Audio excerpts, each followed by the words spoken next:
안녕하세요. 세상에 영원한 비밀은 없다고 하죠. 언젠가 진실은 드러나게 되어 있다는 말, 저는 솔직히 그리 믿지 않았습니다. 그렇지 않다면 이 사회가 이렇게까지 힘들진 않았을 것 같거든요. 하지만 저는 이 말을 얼마 전 정말 실감을 하게 되었고, 그로 인해서 오랜 시간 마음에 묵혀두었던 누군가를 미워하는 마음, 원망했던 마음이 시원하게 해결될 수 있었습니다.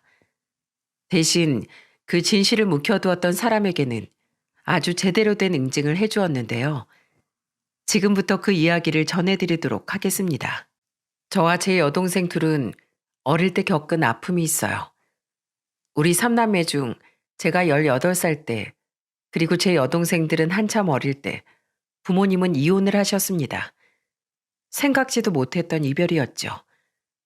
이혼을 하면서 어머니는 도망치듯 미국으로 떠나버렸고, 아버지 역시도 우릴 위해 돈을 벌겠다고 지방에서 서울로 혼자 올라가 버리셨어요. 그 덕에 우리는 거의 생이별을 당한 거나 마찬가지였습니다. 그 이후로 할머니 손에 자랐어요. 저는 18살의 나이였음에도 불구하고 매일 밤 부모님이 보고 싶더라고요. 하지만 한쪽 마음으로는 그리워하고 보고 싶어 하면서도 또 다른 한쪽 마음엔 어머니에 대한 미움이 상당히 컸습니다.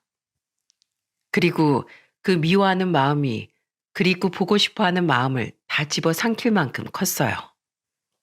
왜냐하면 부모님이 이혼하시게 된 이유는 바로 저희 어머니가 외도를 했기 때문이었죠.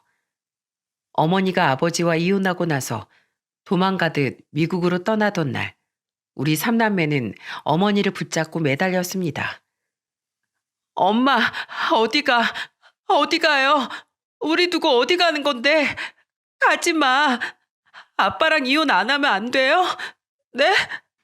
이혼하지 마요. 제발 우리랑 같이 살아줘요.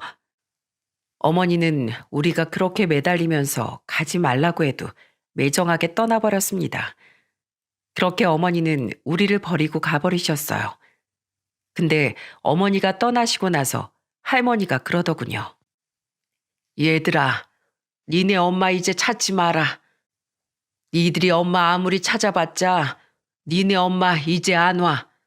너네 보러 안 온다고. 니들 엄마 그냥 떠난 거 아니야.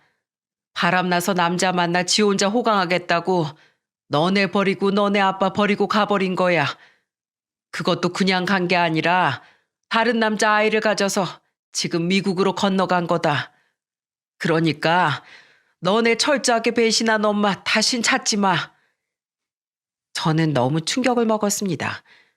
아버지조차도 어머니를 욕했기 때문에 우리는 당연히 어머니가 잘못한 줄로만 알고 있었죠. 그래서 그때부터는 우리는 어머니를 철저하게 미워하며 지냈어요. 하지만 그렇다고 해서 아버지도 좋은 건 아니었습니다. 왜냐하면 아버지도 우릴 위해 서울로 떠났다곤 하지만 1년에 설 명절에 한 번 얼굴을 볼까 말까 했었거든요. 하지만 그마저도 집에 와서는 드러누워 한참 잠만 자다가 갈 뿐이었죠. 우리와 추억을 쌓는다는 등 아버지의 몫을 다한다는 등 그런 건 전혀 없었습니다. 그런데도 할머니는 자기 자식이라 아버지가 귀한지 꼭 우리한테 이렇게 떠보듯 물어봤죠. 야, 너희는 니네 아버지 안 보고 싶니? 이 할머니는 가끔 니네 아버지가 너무 보고 싶다. 싫어요. 우리는 엄마도 싫지만 아버지도 싫어요. 아버지가 어머니랑 다를 게 뭐가 있어요? 바람은 안 피웠다 뿐이지 아버지도 결국엔 우리 버리고 혼자서 서울로 가버린 거잖아요. 그게 우리 버린 게 아니면 뭐예요? 그렇다고 나나 동생들 보러 자주 오는 것도 아니고 전 아버지도 미워요. 싫어요. 아이고, 그래도 니네 아버지를 미워하면 안 된다. 서울에서 너네 먹여 살리겠다고 열심히 일하느라 그런 것 아니냐. 그러니까 그러지 말어. 그러면 안 돼. 할머니는 꼭 그럼 애처롭게 아버지 편을 들었지만 우린 아버지가 원망스러웠습니다. 그래서 저는 부모의 도움 없이도 내 인생과 내 동생들을 책임지기 위해 악착같이 살았어요. 정말 독하게 마음먹고 살았죠. 그 덕분에 저는 다 커서 교수까지 될 수 있었습니다. 하지만 저는 교수가 되어 제 두 동생들에게 더 잘해주기도 전에 비극적인 일을 맞이해야 했습니다. 제가 20대 후반대였는데 막내 여동생이 병에 걸리게 된 거였죠.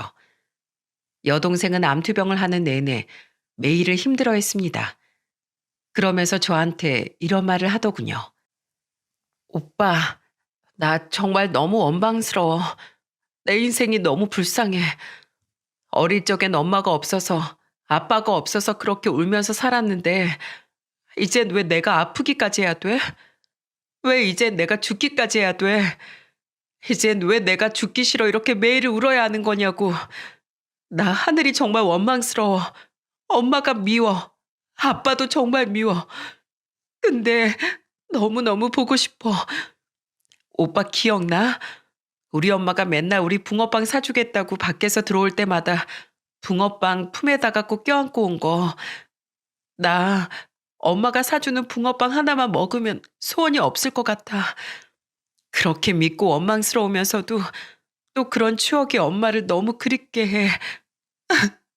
오빠, 나 엄마가 너무 보고 싶어. 죽기 전에 엄마 얼굴 한 번이라도 보고 싶어. 어머니 안 오는 거 알잖아. 내가 너한테 정말 뭐든 다 해주고 싶은데 그것만은 들어줄 수가 없어서 미안해. 그래도 오빠랑 언니가 널 끝까지 지켜줄 거야. 어떻게든 너 살릴 거야. 그러니까 자꾸 그렇게 슬퍼하지 마. 오빠랑 언니 마음 아파. 저는 동생에게 말은 이렇게 했지만 막상 해줄 수 있는 게 없어서 마음이 너무나 아팠습니다. 근데 그러다가 정말 깜짝 놀랄 만한 일이 제 막내에게는 정말로 기적 같은 일이 일어났어요. 그건 바로 매몰차게 우릴 버리고 떠나갔던 어머니가 돌아왔기 때문이었죠. 우리는 그때까지만 해도 다들 원래 살던 집에서 계속해서 살고 있었습니다. 근데 그 집으로 우리를 버리고 떠나갔던 그 어머니가 찾아온 것이었죠. 아들, 예, 정아가, 어머니? 정아가 엄마 얼굴 알아보는구나. 그래, 정아가 엄마야. 엄마라고. 내 아들, 이렇게 다 컸구나. 이렇게 다 컸어. 너무 보고 싶었어. 우리 아들 너무너무 보고 싶었어. 저는 거의 10년 만에 갑자기 나타나 버린 어머니 등장에 당황스러우면서도 끔찍했습니다. 우리 버리고 가버릴 때는 언제고 이젠 우리가 보고 싶었다며 울면서 오는 꼴이 정말 우스웠죠. 그래서 제 손을 꼭 잡고 펑펑 울고 있는 어머니에게 매몰차게 손을 뿌리치며 말했습니다. 이건 놔요. 내 손 잡지 마요. 우리 버리고 떠날 땐 언제고. 우리 삼남매 그냥 내팽개쳐버릴 땐 언제고. 다른 남자 만나서 떠난 주제. 왜 이제 와서 우릴 찾는 건데요? 왜 왔어요, 왜? 그 남자랑 평생 미국에서 살 것이지 여긴 왜 왔냐고요. 당장 가요. 당신 얼굴 꼴도 보기 싫으니까 여기에서 당장 떠나라고요. 정아가, 아니야. 아니야, 정아가. 엄마 너네 버린 거 아니야. 엄마 너네 정말로 많이 보고 싶었어. 매일같이 그리워했어. 엄마 말 믿어주면 안 되겠니? 웃기지 마. 당신의 그 가식적인 눈물은 보고 싶지도 않아요. 그러니까 당장 내 앞에서 사라져요. 당장이요. 저는 너무 싫어서 어머니에게 소리를 쳤습니다. 근데 이 소란을 집안에서 들은 제 여동생이 나왔습니다. 여동생 역시 충격을 받은 듯 했어요. 그러면서 같이 소리를 질러댔죠. 뭐야, 어머니예요? 진짜 어머니가 우릴 찾아온 거예요? 왜 이제 왔어요? 왜 이제서야 왔냐고요? 어머니 싫어요. 당장 가요. 가버리라고요. 우리 막내, 우리 그 불쌍한 막내가 지금 어떤 줄 알아요? 어떤 줄 아냐고요. 왜 이렇게 늦게 왔어요? 왜? 아니, 애초에 우릴 왜 버렸냐고요. 뭐라고? 무슨 소리야 그게. 막내가 왜? 막내한테 무슨 일 생겼니? 어? 암이에요. 걔 이제 얼마 못 산다고요. 근데 그런 애가 매일같이 하는 말이 뭔 줄 알아요? 어머니가 보고 싶대요. 어머니가 사다 주는 붕어빵 하나만 더 먹으면 소원이 없겠대요. 죽음을 앞두고 있는 애 꿈이 그렇게 소박해요. 그런 애를 두고 도망가 버린 사람, 우린 싫어요. 그러니까 당장 가요. 제 여동생은 거의 절규하듯이 소리를 질렀습니다. 하지만 이미 어머니는 그 어떤 소리도 귀에 들리지 않는 듯 했어요. 어머니는 정신 나간 사람처럼 여동생의 병원을 알려달라고 했고, 저와 여동생은 끝까지 알려주지 않고 있었다가 우리 막내 소원이라도 풀어주고 싶어서 겨우 말해주었죠. 그 길로 어머니는 막내 병원으로 갔습니다. 그때가 한참 추운 겨울이었는데 정말로 어머니는 길 가다 말고 붕어빵이 보이자마자 한가득 사서는 어릴 적 우리에게 그랬던 것처럼 품에 꼭 안고는 붕어빵을 사서 병원으로 향했죠. 그러면서 제외한 어머니와 막내는 서로를 부둥켜 안고 펑펑 울었어요. 우리 삼남매 중에 유일하게 어머니를 받아주는 사람이었죠. 다행히 그때 할머니는 밖에 나가고 없을 때였기에 어머니와의 재회도 알지 못했습니다. 우리는 어머니가 다시 우릴 찾아온 것에 대해 말을 할까도 했지만 셋 다 말을 하지 않기로 했어요. 왜냐하면 그동안 우리가 할머니와 지내면서 느낀 건 우리보다도 훨씬 더 할머니가 어머니를 싫어했기 때문이었죠.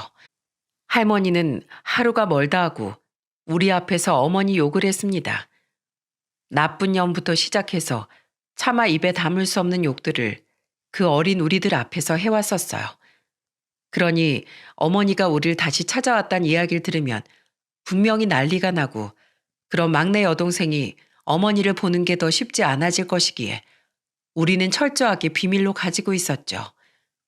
다행히도 여동생이 하늘나라로 갈 때까지 할머니와 어머니는 제외하지 못했습니다. 근데 여동생이 죽기 전에 저한테 이런 말을 하더라고요. 오빠, 엄마 너무 미워하지 마. 우리가 모르는 게 너무 많아. 엄마도 불쌍한 사람이야. 나도 몰랐는데 우리 엄마 너무너무 불쌍한 사람이더라. 그러니까 오빠, 앞으로는 엄마 미워하지 말고 지켜줘. 엄마 정말 불쌍한 사람이었어. 지금은 오빠나 언니한테 내가 말할 순 없지만 언젠간 엄마가 직접 말한다고 했어. 그러니까 그때까지 조금만 기다려줘. 그리고 엄마를 지켜줘. 엄마랑 쭉 같이 있어줘. 나는 엄마랑 함께여서 행복했어. 내 마지막을 엄마랑 같이 보낼 수 있어서 정말로 나 많이 행복했어. 난 엄마가 좋아. 내가 그렇게 원하던 엄마가 사주는 그 붕어빵, 그거 원 없이 먹고 갈 수 있어서 행복해. 내 인생이 이렇게 짧게 끝나버리는 게 좀 아쉽긴 하지만 이젠 하고 싶었던 거 다 해서 괜찮아. 그러니까 오빠도 언니도 나 없다고 슬퍼하지 마. 알았지? 제 막내 여동생은 어느새 철이 들어서 저한테 이런 말을 하더군요. 참 기특하면서도 가슴이 아팠습니다. 항상 밝고 매일같이 행복하게 지내던 내 동생을 이제는 더 볼 수 없다는 사실에 마음이 미어지는 것 같았죠. 그렇게 해서 끝내 여동생은 하늘로 떠나버리고 말았습니다. 정말이지 너무나 슬펐어요. 그래도 불행 중 다행이라면 여동생이 그래도 마지막 2개월을 어머니와 함께 보낼 수 있었다는 거였죠. 할머니와 우리는 번갈아 가면서 막내 여동생 병간호를 했었는데 할머니가 없는 시간에 꼭 어머니가 함께 와서 간호를 해주셨어요. 그럼 제 막내는 그렇게 행복해 했었죠. 그러면서 편안하게 눈을 감은 막내를 보면서 다행이라고 여겼습니다. 그 이후로 막내 장례를 치르는데 아버지라는 사람은 막내 얼굴 보러 몇 번 오지도 않았으면서 장례식장에 와서 죽치고 앉아 있더라고요. 그것도 내내 술만 퍼마시면서 있었죠. 그 꼴이 보고 싶지 않아 저와 여동생은 그마저도 모르는 척하면서 동생 장례를 치르고 있었습니다. 그리고 그때 깜짝 놀랄 만한 인물이 등장했죠. 그건 바로 저희 어머니였어요.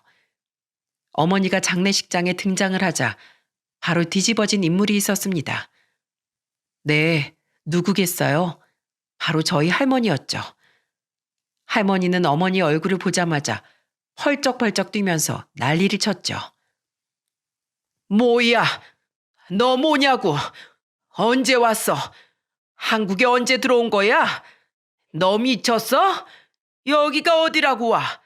너 안 나가? 어? 빨리 나가. 당장 나가라고. 한국에 왔으면 곱게 있다가 그냥 다시 돌아갈 것이지. 여긴 왜 온 거야? 여기가 어디라고 네가 와. 어머니, 정말 너무하신 거 아니에요? 내 딸이 죽었어요. 내 자식이 죽었다고요. 근데 이런 상황에서도 절 쫓아내시려고요? 그때처럼 또 쫓아내시려고요? 너 조용히 안 해? 너 그때 나랑 약속했지?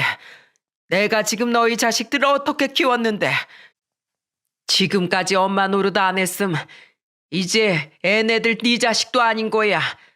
내가 너 대신에 얼마나 애지중지 키웠는데 이제 와서 엄마 노릇 한다고? 흥, 웃기지도 않아서 원. 당장 꺼져. 썩 꺼져버리란 말이야. 할머니는 정말 너무하다 싶을 정도로 화를 내면서 어머니를 내쫓으려고 했어요. 하지만 어머니는 끝까지 있으려고 했지만 끝내는 버티지 못하고 그대로 가야 했습니다. 왜냐하면 거기에서 아버지까지 나서서 어머니를 몰아세웠고 그대로 그게 소란으로 이어지면서 여기저기서 항의를 하고 난리가 났었거든요. 결국에 어머니는 장례식장에서 쫓겨나듯 나갈 수밖에 없었습니다. 그 모습을 보면서 저는 참 처량하다는 생각을 했어요. 그러게 이렇게 비참한 꼴을 당할 걸 왜 와서는 이라는 생각이 들었죠. 그렇게 어머니는 막내의 장례를 끝내나 함께하지 못한 채로 장례는 마무리될 수밖에 없었습니다. 근데 장례가 끝나자마자 저와 여동생은 동생을 떠나보낸 충격에서 다 벗어나기도 전에 또 하나의 충격을 받아야 했어요. 그건 바로 생각지도 못한 상황이었죠. 왜냐하면 할머니와 아버지가 갑자기 우리 앞에 웬 여자를 데리고 왔는데 그 여자를 보며 하는 말이 아주 가관이었거든요. 자, 인사해라. 니네 새어머니다. 그게 갑자기 무슨 소리세요? 아버지 우리 모르게 재혼하셨어요? 아니면 이제 재혼하겠다고 말씀하시는 거예요? 재혼했어 이미. 너희한테 말을 못했다 뿐이지 진즉에 했었다. 뭐 같이 우리가 살 것도 아닌데 뭐하러 알릴까 싶어서 말은 안 했었지만 나 재혼했어. 앞으로 너희가 새어머니라고 불러야 할 사람이니까 그렇게 알아. 저희는 너무나 어이가 없었습니다. 그렇게 상관없는 사람을 왜 이제 와서 소개시켜주는 건지 이해가 가질 않았죠. 근데 얼마 못 가 바로 그 이유를 알 수 있었어요. 왜냐하면 그 뒤로 이어지는 할머니 말이 있었거든요. 니네 새어머니도 있고 하니까 이제 다시 니네 친엄마는 만나지도 마. 만날 생각도 하지 마. 여기가 어디라고 찾아와서는 이제서야 너희한테 엄마 노릇하겠다고 난리야. 니네 엄마 여기 돌아올 자리 없다. 여기 이제 만석이니까 다시 넌 보지 말라고 그래. 너네한텐 이미 다른 엄마가 있으니까 그 엄만 찾지도 마. 저는 할머니의 말에 그 의도를 단박에 알아차렸습니다. 할머니와 아버지는 혹여라도 다시 어머니가 우리를 찾아오고 우리가 어머니와 가깝게 지낼까 싶어서 그 통로를 완전히 막아버리는 거였어요. 그러니 앞으로 너네가 모셔야 할 어머니는 따로 있으니 그 친어머니는 만나지도 말라는 이야기였죠. 정말이지 어이가 없었습니다. 왜 그렇게 우리에게 끝까지 이기적인 건지 이해가 되질 않았죠. 새어머니라는 존재 자체도 이해가 안 되고 싫었지만 어차피 이혼부터 우리 의견은 안중에도 없었던 사람들이었기에 이번에도 역시나 또 똑같이 저러는구나 싶어서 냅뒀어요. 어차피 저 역시도 친어머니에 대한 그리움도 없어진 지 오래였고 막내 여동생도 떠나간 마당에 더는 받아줄 생각도 없었기 때문에 그냥 무시하고 있었죠. 그렇게 또 몇 년이 흘렀습니다. 그 사이에 참 끈질기게도 친어머니에게선 연락이 많이 왔었어요. 하지만 저는 끝까지 그 사람을 받아주지 않았지만 이제는 제 밑에 여동생이 할머니 몰래 연락을 주고받는 듯 하더라고요. 하지만 제 여동생도 한창 어머니의 사랑이 필요할 나이에 헤어진 거라 그 그리움이 얼마나 컸을지 알고 있었기에 그냥 뒀습니다. 다만 저만 어머니와 왕래를 하지 않을 뿐이었죠. 그 이후에 저는 교수가 되었고 결혼을 하게 되었어요. 소개팅을 통해서 만난 여자와 결혼을 했고 제 결혼식장에는 아버지와 새어머니가 혼주석에 앉으셨습니다. 사실 저는 그 혼주석에도 누가 앉든 상관이 없었어요. 아니, 아무도 앉지 않아도 상관없었습니다. 그렇게 부모라는 존재는 저한테 그렇게 크고 중요한 존재가 아니었죠. 근데 그때 먼 발치에서 하객으로 와 있는 한 사람이 눈에 띄었어요. 그건 바로 제 친어머니였어요. 친어머니한테는 청첩장도 드리지 않았는데 제 여동생이 연락을 주고받으면서 식장 주소를 알려준 것 같더라고요. 하지만 차마 가까이 오지 못하고 먼 발치에서만 보고 가시는데 그것도 그냥 보고만 있었습니다. 근데 그 이후에 어머니는 저희 집으로 반찬을 이것저것 계속 보내주었어요. 핸드폰 번호는 알고 있었기에 전화해서 보내지 말라고 해도 끊임없이 보냈죠.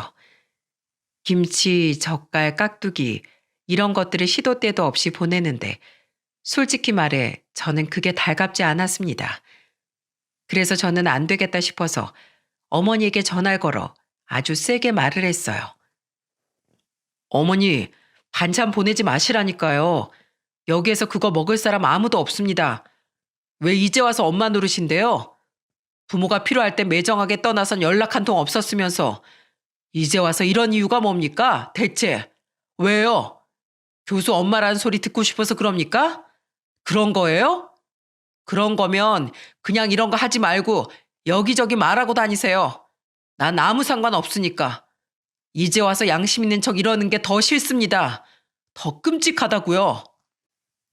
그런 거 아니야. 엄마가 해주고 싶어서 그래. 지금까지 못 해줬던 거 이제부터라도 해줄 수 있게 해주면 안 되겠니? 어? 미안해. 내가 정말 너한테 평생 사죄하면서 살게. 됐습니다. 저는 싫어요. 그냥 지금까지 그랬던 것처럼 둘째하고나 연락하면서 지내세요. 저는 앞으로도 더는 어머니 볼 일 없으니까 이런 아부 떨지 마시라고요. 저는 이렇게 매정하게 이야기를 하고는 전화를 끊어버렸어요. 그런데도 어머니는 끈질겼습니다.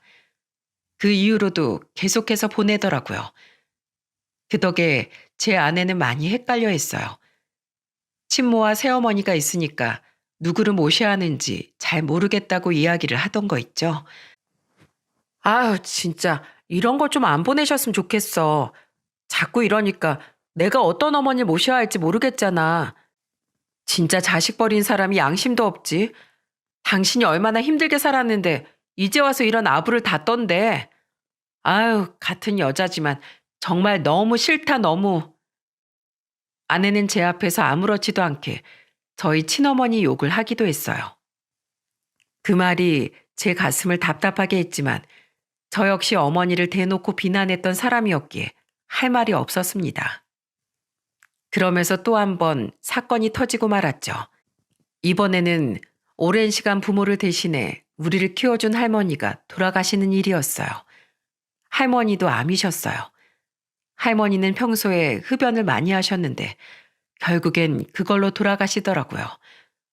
할머니 역시도 미운 점이 많았지만 그래도 할머니만큼은 우리 앞에서 어머니를 욕하고 자기 아들만 감싸는 분이었을지언정 우리에게만큼은 좋은 분이셨습니다. 자기 손주들을 끔찍하게 여기고 애지중지하면서 키워주셨죠. 그래서 할머니의 죽음이 우리에게는 너무나도 슬프게 다가왔어요. 그래서 둘째도 마찬가지였는지 많이 울더라고요. 근데 거기에서 우리는 어이없는 광경을 목격해야만 했죠. 그건 바로 새어머니의 태도였습니다. 새어머니는 처음부터 그랬지만 정말이지 정이 가질 않았어요. 끼리끼리 논다는 말이 딱 그 말이었을까요?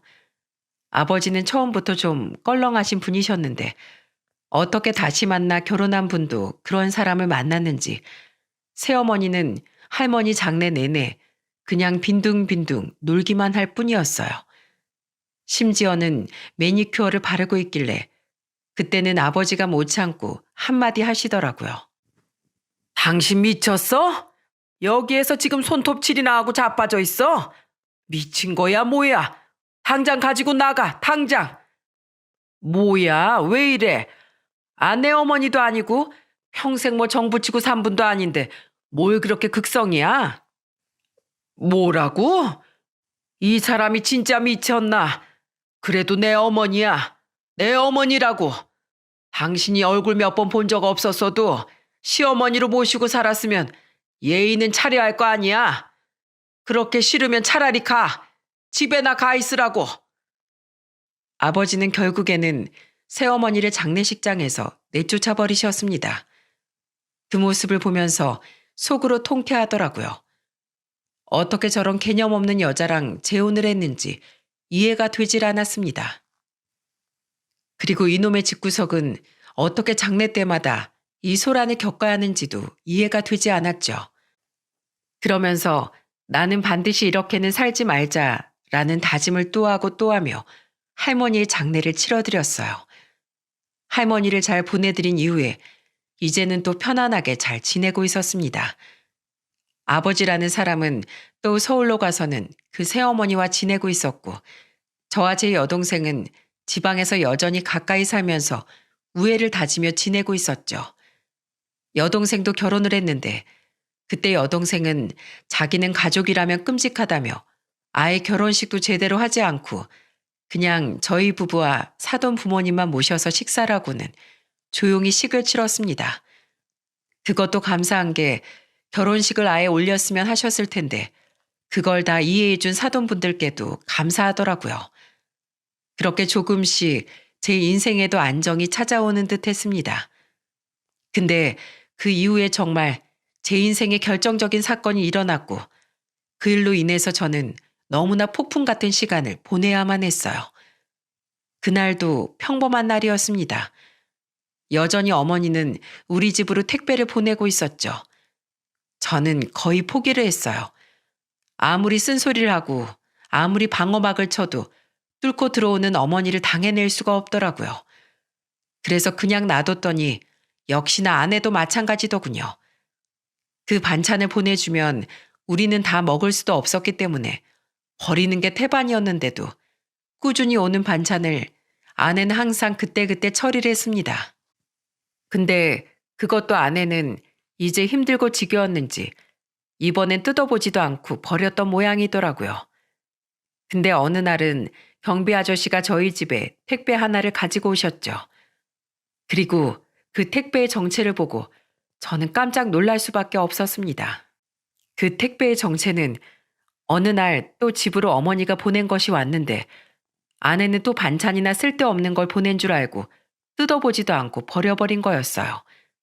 근데 그걸 경비원 아저씨가 분리수거 점검을 하다가 발견해 택배 상자에 그대로 붙어있는 송장 주소를 보고는 저희 집으로 가지고 온 거였죠. 903호 택배입니다. 이거 이렇게 뜯지도 않고 버리시면 곤란합니다.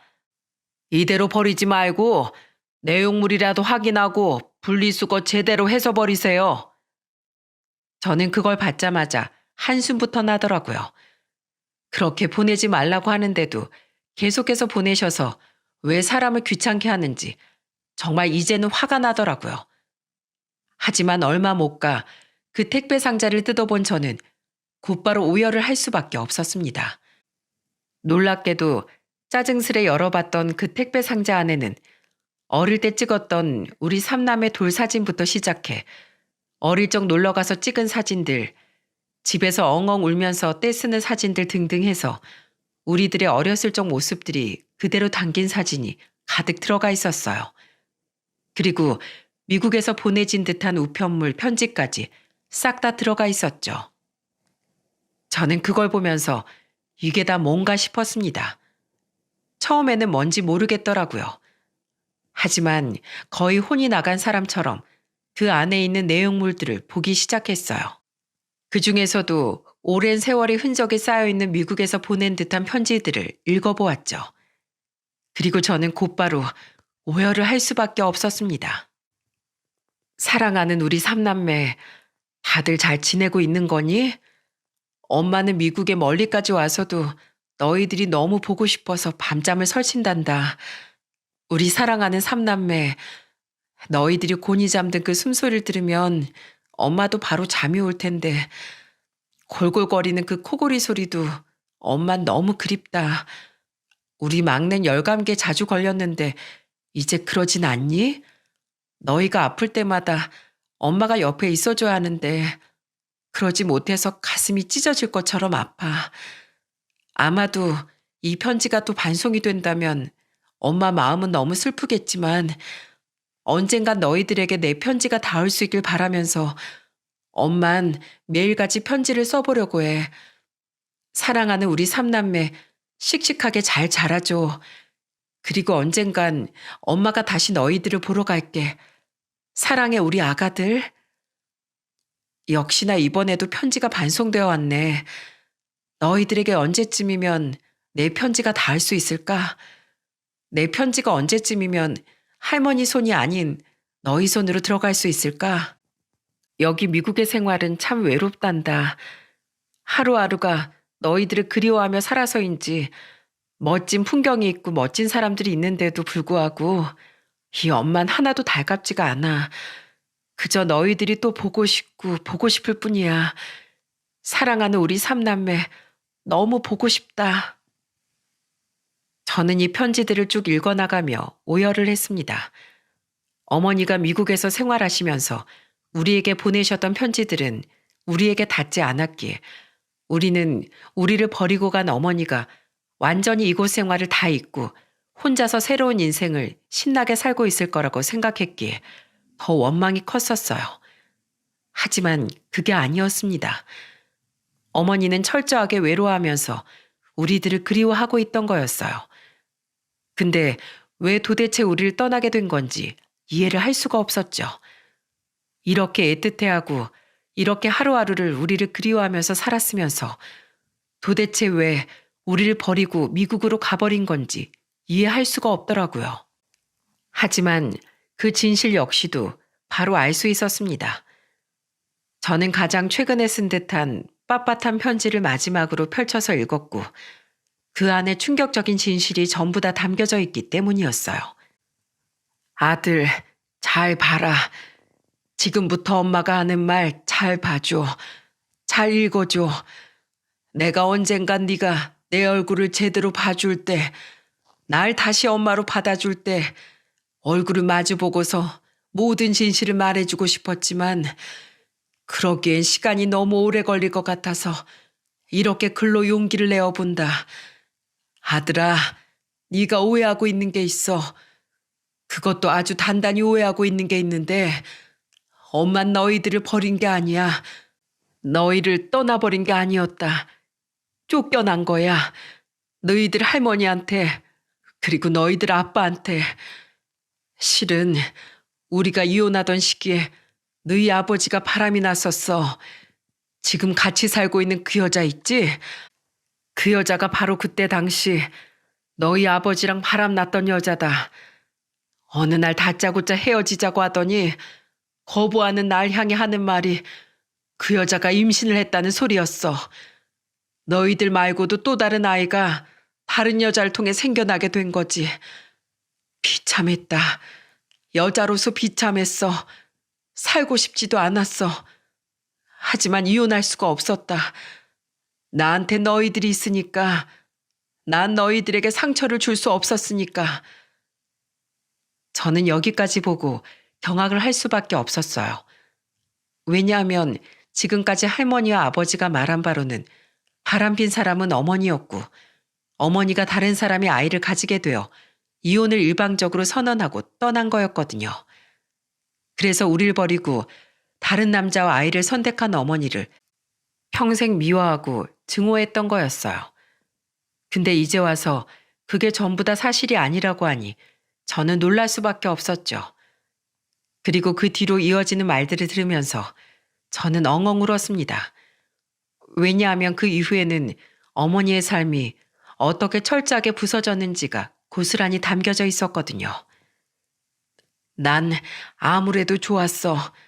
너희만 있다면 네 아빠가 바람을 피든 다른 여자를 만나든 아무런 상관이 없었지. 그래서 이혼을 못하겠다고 했더니 그때부터 날 협박을 하더라. 너희들에게 이 모든 사실을 다 알리겠다고. 그래서 떠날 수밖에 없었어. 차마 너희들한테 그런 상처를 줄 수는 없었거든.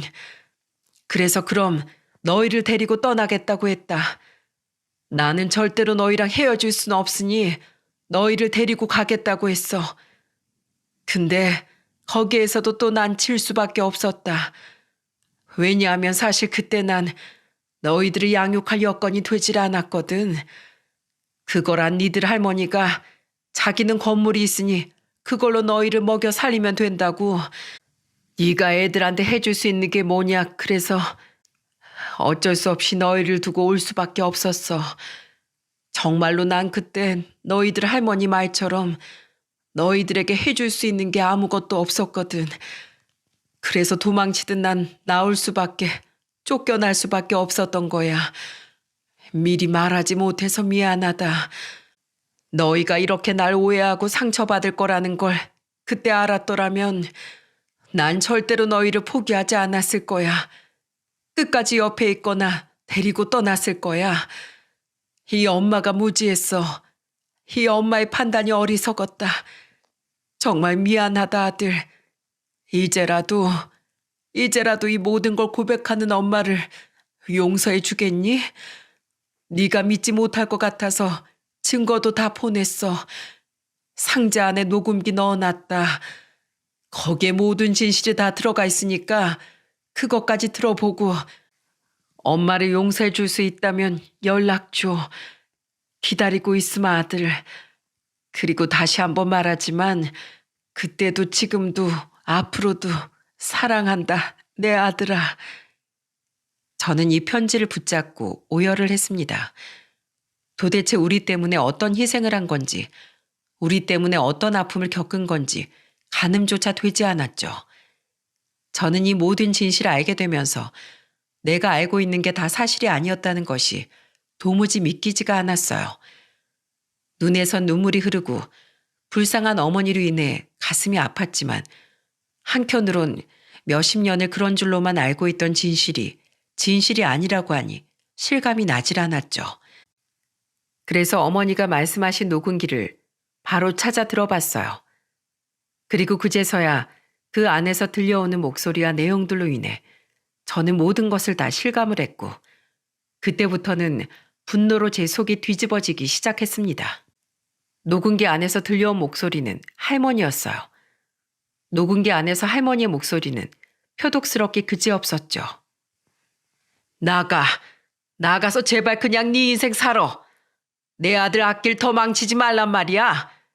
그 여자 이제 곧 애도 나올 건데 도대체 그렇게까지 해가지고 네가 여기 붙어 있을 이유가 뭐야?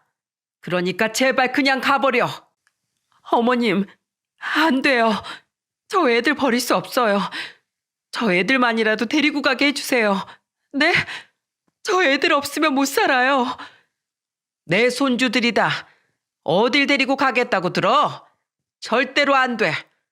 네가 가진 게 뭐야? 네가 할 수 있는 게 뭐냐고. 애들한테 해줄 수 있는 것도 없으면서 그냥 가. 애들은 내가 키운다. 가진 것도 없는 거지 주제에 애들을 데리고 가겠다고? 기가 막혀서 원. 썩 꺼져. 이제 여기에 네 자리는 없다. 어머니. 처절하게 할머니를 외치는 어머니를 외면하고 할머니는 그대로 밖으로 나간 듯 했습니다. 녹음기 안에서도 어머니가 얼마나 처절한 모습을 하고 있는지가 눈에 보였죠. 하지만 그걸로 끝이 아니었어요. 그 다음 녹음본은 더 기가 막힌 게 들어있었거든요. 여보, 안 돼. 이혼만은 안 돼. 나 애들 포기 못해. 어떻게 나한테서 애들을 빼서 어떻게 그럴 수가 있어. 절대로 안 돼. 나 못해. 포기 못한다고. 당신 잘못이잖아. 다 당신 잘못인 거잖아. 근데 왜 내가 애들이랑 생이별을 해야 하는데 내가 왜. 아, 왜 이래? 구질구질하게 진짜. 그러니까 누가 그렇게 여자 같지도 않으래? 애 셋 낳은 게 뭐 그렇게 별난 일이라고.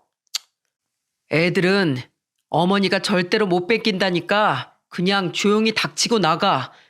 당신이 뭘 할 수 있는데? 어머니 말대로 뭐 애들 키울 능력이나 돼? 아무것도 없으면서. 가진 거 쥐뿔도 없는 사람아.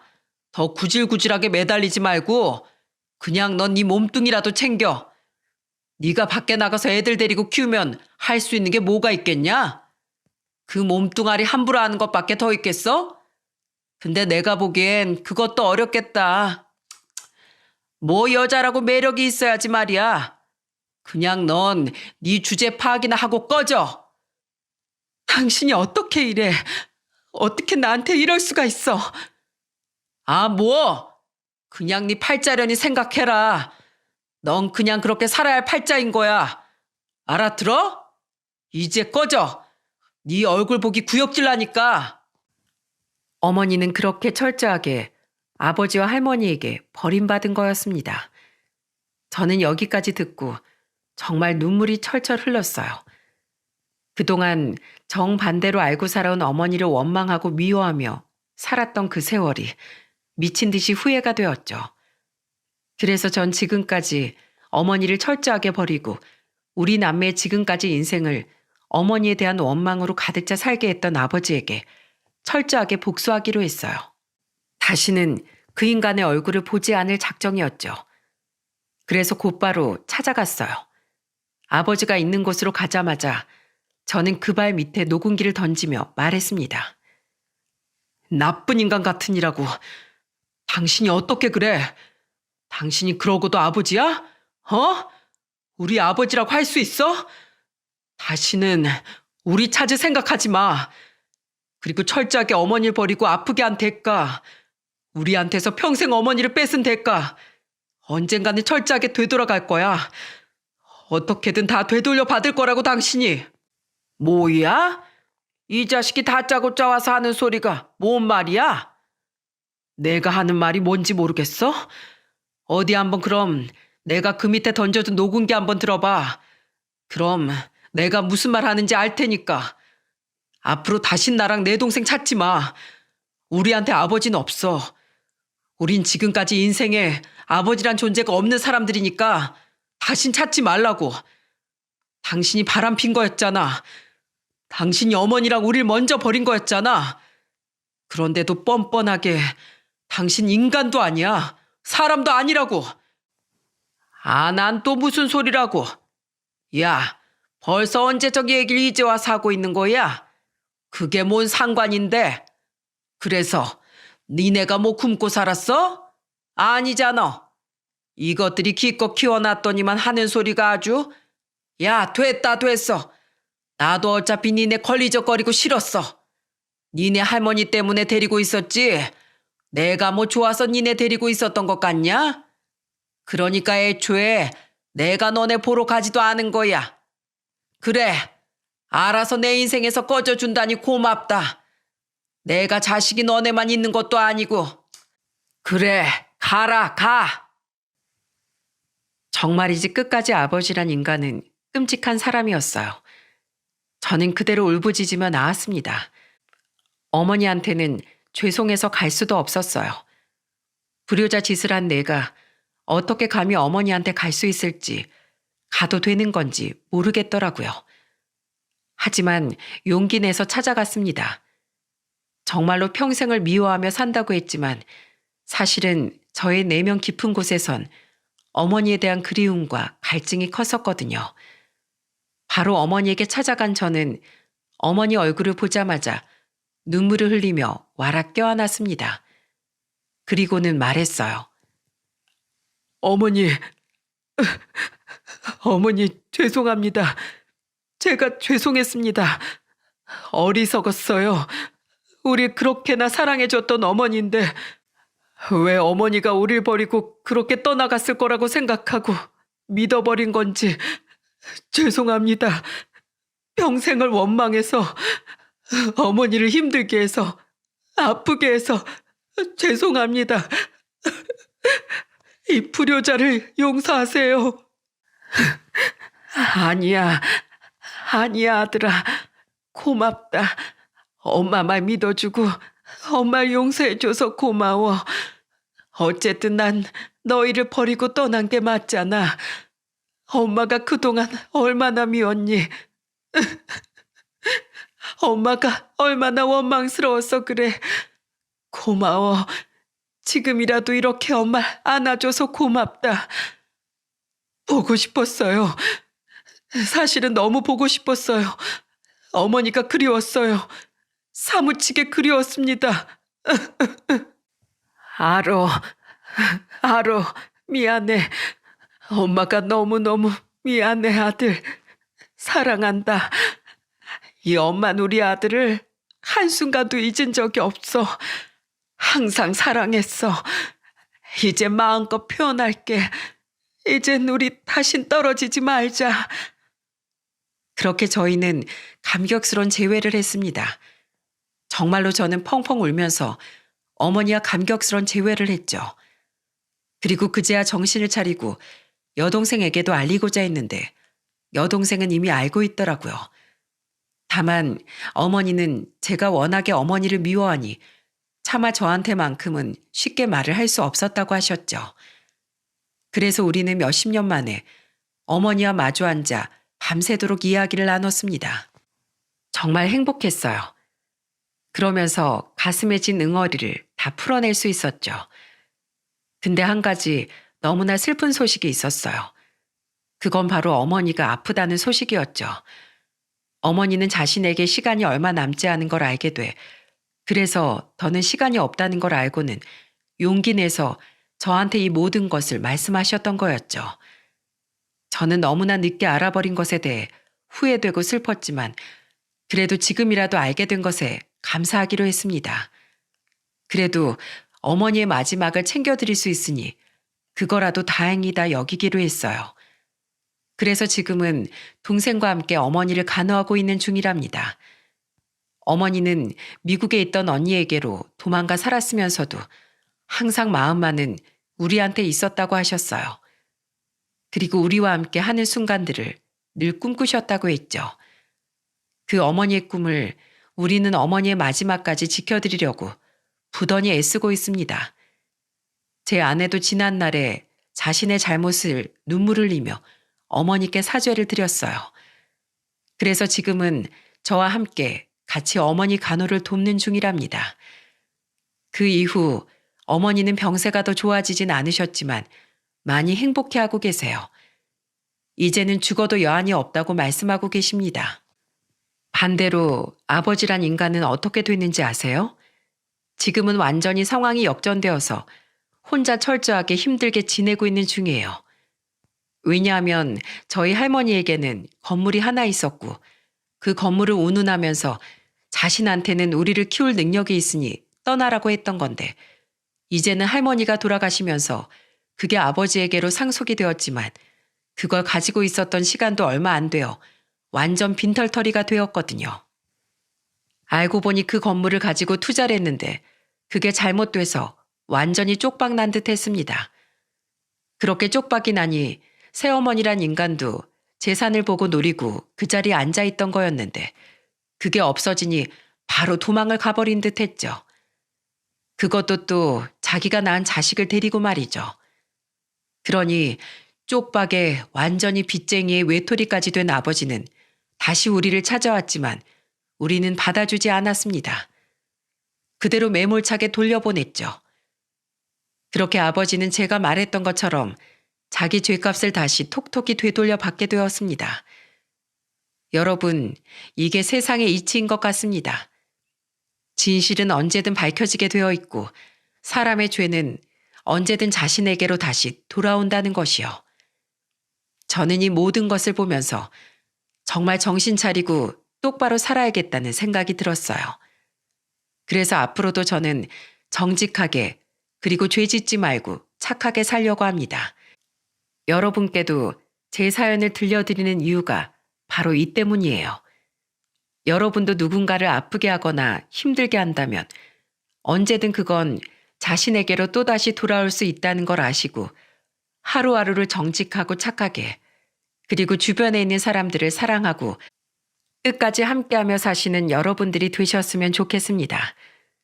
그리고 저 역시도 그렇게 살아보려고 하니 부디 앞으로 저와 우리 가족들 그리고 저희 어머니를 지켜봐 주시며 응원해 주세요.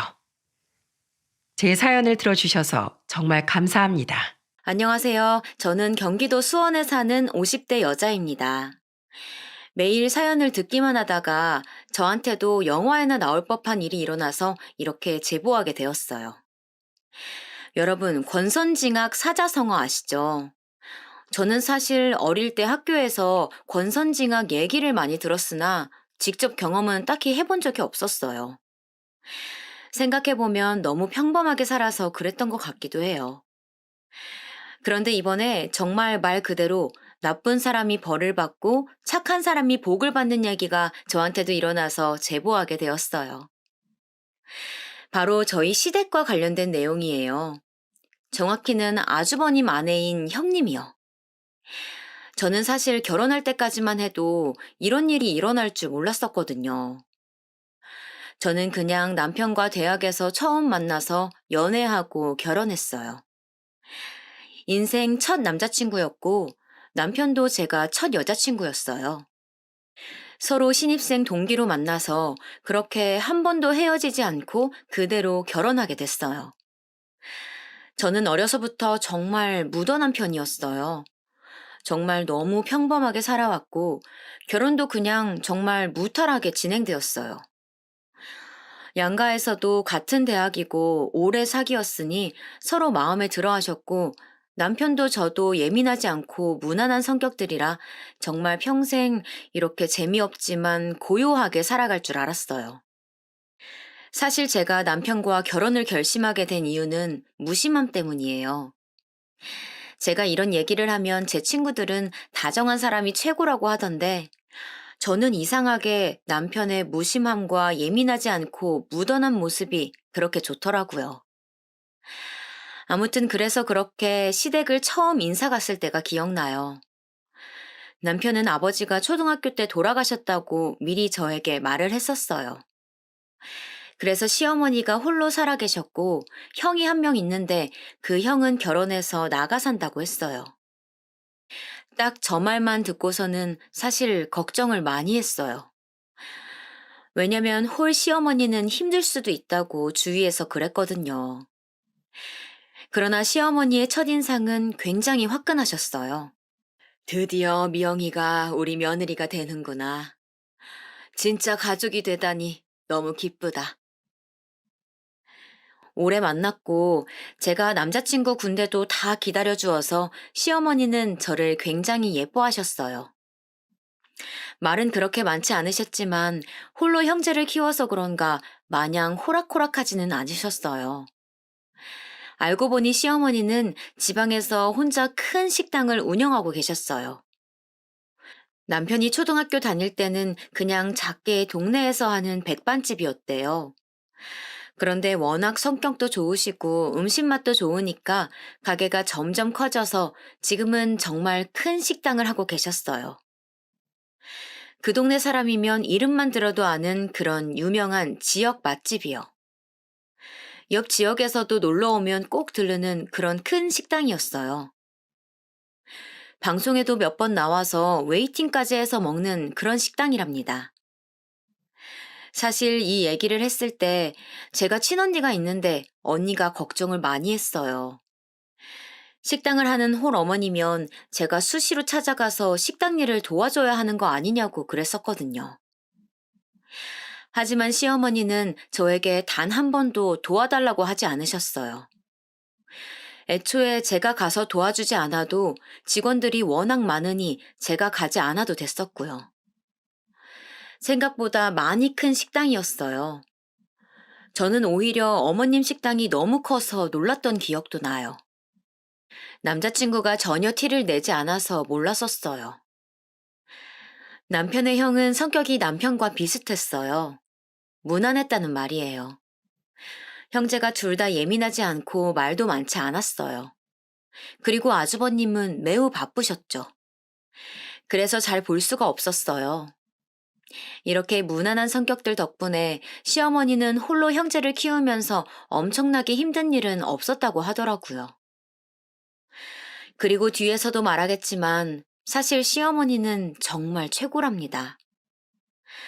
제가 다른 복은 없어도 시어머니 복은 정말 많아요. 단순히 재력만 좋으셨던 게 아니고 성격도 정말 좋으셨어요. 이건 뒤에 가서 더 자세히 말씀드릴게요. 그런데 제가 시댁에 가서 제일 놀랐던 게 뭔지 아세요? 시어머니도 형도 남편도 평범했는데 형님, 그러니까 남편 형의 아내가 정말 놀라웠어요. 왜냐면 정말 제가 이제까지 봤던 사람 중에 제일 밝았어요. 저를 보자마자 어머, 동서될 분이세요? 정말 반가워요. 얼마나 제가 기다렸는지 몰라요. 하시면서 반겨주셨어요. 사실 이미 결혼한 친구들이 저한테 고부 관계보다 더 스트레스 받는 게 같은 며느리 관계라고 했었거든요.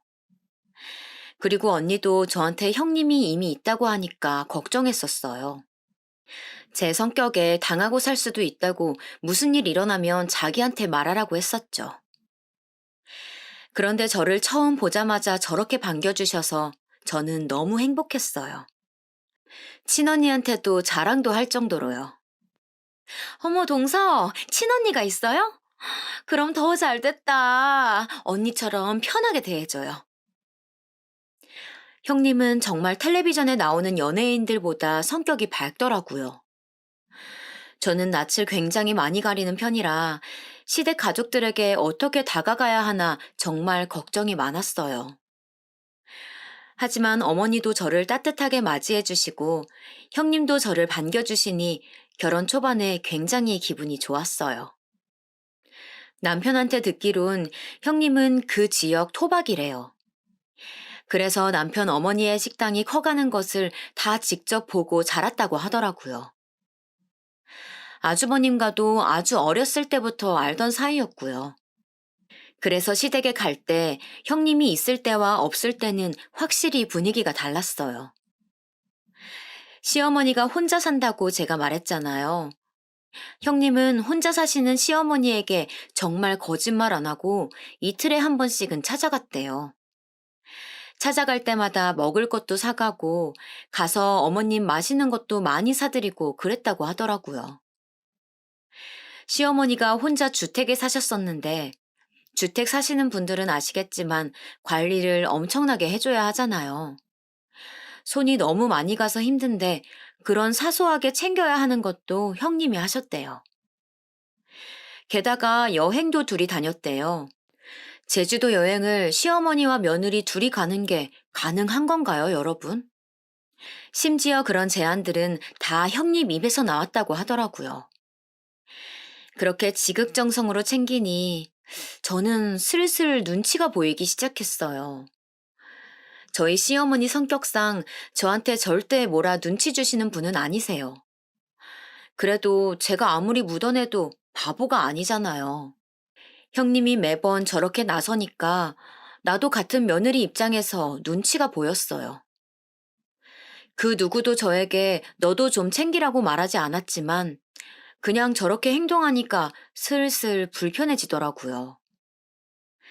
친구들한테 말하니 형님이 고단수라고 하던데 그때는 그 말이 뭔지도 몰랐어요.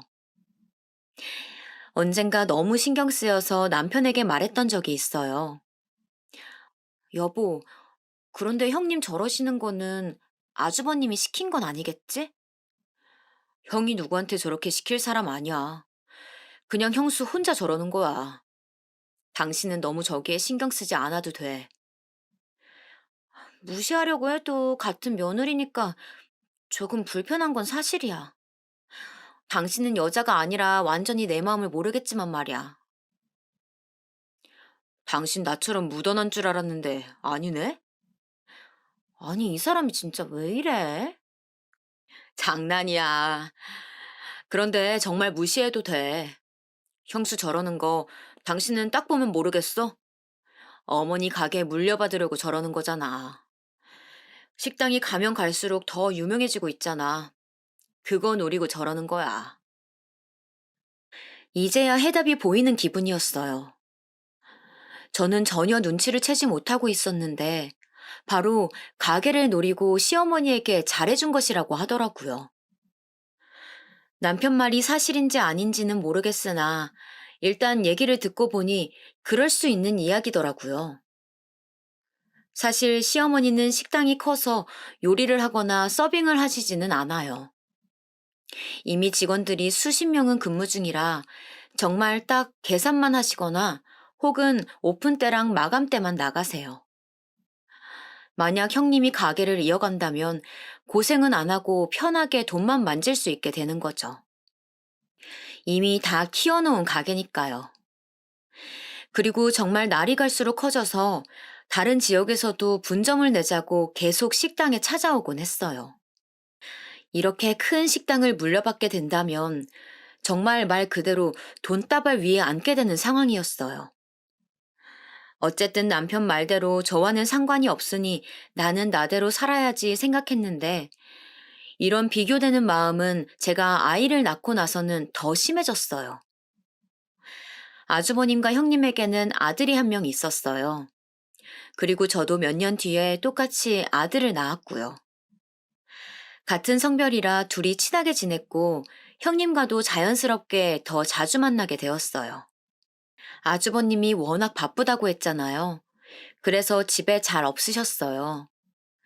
형님이 우리 집에 놀러 오면 같이 애들도 공동 육아를 하고 밥도 먹이며 친하게 지냈었죠. 친언니한테도 형님이 잘 챙겨줘서 너무 좋다고 말했었는데 어느 날 남편이 저한테 그러는 거예요. 형수 진짜 대단해. 아기를 어떻게 매일 보여줘? 저는 정말 깜짝 놀랐어요. 형님하고 일주일에 2번은 만나는데 저한테는 시어머니 얘기를 전혀 하지 않았거든요. 제가 무슨 말이냐고 남편에게 물어봤더니 형님이 글쎄 시조카를 매일 시어머니에게 보여주고 있다는 거예요. 그것도 가게로 찾아가서 보여줬대요. 찾아갈 수 없으면 영상통화로 보여주고 있었다는 거예요. 안부 인사 겸 매일매일 연락한다던데 저는 정말 꿈에도 몰랐어요. 제가 형님에게 시어머니한테 언제 찾아가 볼까 얘기해도 그냥 아무 말 없이 웃길래 저도 그냥 넘겼었거든요. 저한테는 그래놓고 뒤로는 매일 시어머니를 찾아가고 있었다니 조금 배신감도 들더라고요. 시어머니는 저에게 싫은 소리를 하시는 분이 아니니까 전혀 몰랐었죠. 오히려 시어머니는 저에게 임신했을 때부터 정말 많이 챙겨주셨어요. 몸에 좋다는 온갖 귀한 음식들도 사주시고 용돈도 많이 주셨어요. 심지어 제가 부담스럽게 느낄까봐 다 남편을 통해서 전해주셨죠. 오죽하면 제가 친정 엄마께 시어머니 자랑도 했어요. 친언니에게도 나 다른 건 몰라도 시어머니 복 하나는 타고났다고 했을 정도로요. 제 친언니도 인정할 정도였어요. 시어머니는 신기할 정도로 알아서 필요한 것 때가 되면 다 챙겨주셨거든요. 저는 정말 시어머니가 저렇게 행동해 주시니까 너무 감사하면서도 또 죄송스러웠어요. 그러면서 아무리 시어머니가 묻어나시더라도 저렇게 형님처럼 지극정성으로 대하는 것과 아닌 것은 당연히 차이가 날 수밖에 없다고 생각했어요. 신혼 때 비교됐던 마음이 훨씬 커지게 되었죠. 그래도 형님이 혼자 저러는 걸 누가 말리겠어요. 그냥 사람 자체가 챙기는 거 좋아하나 보다 이렇게 생각하며 좋게 생각하려고 노력했죠. 이 뒤로 종종 잊을만 하면 형님은 저랑 비교되는 행동을 했어요. 아무리 제가 좋게 생각해 보려고 노력해 봐도 형님이 저렇게 나오시니 자꾸 마음이 속상하더라고요. 자꾸 제가 부족하게끔 보이더라고요. 저도 나름 노력한다고 하는데 형님에 비하면 보잘것 없어서 그게 속상했어요. 하지만 그럴 때마다 남편이 저렇게 행동하는 거 언제까지 갈 것 같냐고 우리는 우리의 길을 걷자고 해서 위안으로 삼았죠. 형님은 저를 대놓고 미워하거나 견제하거나 그러진 않았어요. 하지만 은근히 저러니까 제가 화내기도 애매하더라고요. 그렇게 오묘한 사이로 아이들도 점점 커갔고, 저도 중간에서 눈치가 조금 보이긴 했지만 남편만 믿고 의지하며 잘 지냈었어요. 아이가 초등학교에 입학하자 더 바빠져서 저도 어느 정도 내려놓고 살고 있었죠. 아, 이렇게 말하니까 저는 시댁에 못해준 것처럼 생각하실 수도 있는데 전혀 아니랍니다. 저희 친정에서도 시어머니가 혼자 사시니까 많이 챙겨주라 말씀하셨고, 저도 시어머니가 싫지 않고 오히려 잘 만났다고 생각해서 나름 도리는 하던 상황이었어요. 형님처럼 매일 연락은 하지 못해도 주기적으로 찾아갔었고, 명절이나 생신 때에도 섭섭하지 않게 챙겨주었어요. 다만 형님처럼은 못해줬다 이거죠. 둘이 여행을 간다거나 그런 거요. 저도 나름 노력을 하고 있었지만 정말 저렇게 과하게 행동하는 사람이 나오면 어쩔 수 없이 비교가 되니까 그게 힘들었다는 말이랍니다. 그리고 얘기가 나와서 말인데 저는 시어머니를 정말 좋아해요. 제가 진짜 다른 건 몰라도 시어머니 복은 확실히 있는 편이라고 자부해요. 제 성격이 워낙 조용하고 내성적이어서 때때로 형님 기분을 따라가기 힘들었는데 시어머니는 단 한 번도 비교하시거나 그러지 않으셨어요. 사실 당연히 사람이니까 자기한테 잘해주는 사람이 좋잖아요. 당장 제가 시어머니라고 생각해봐도 저는 저한테 잘하는 며느리가 더 예쁠 것 같거든요.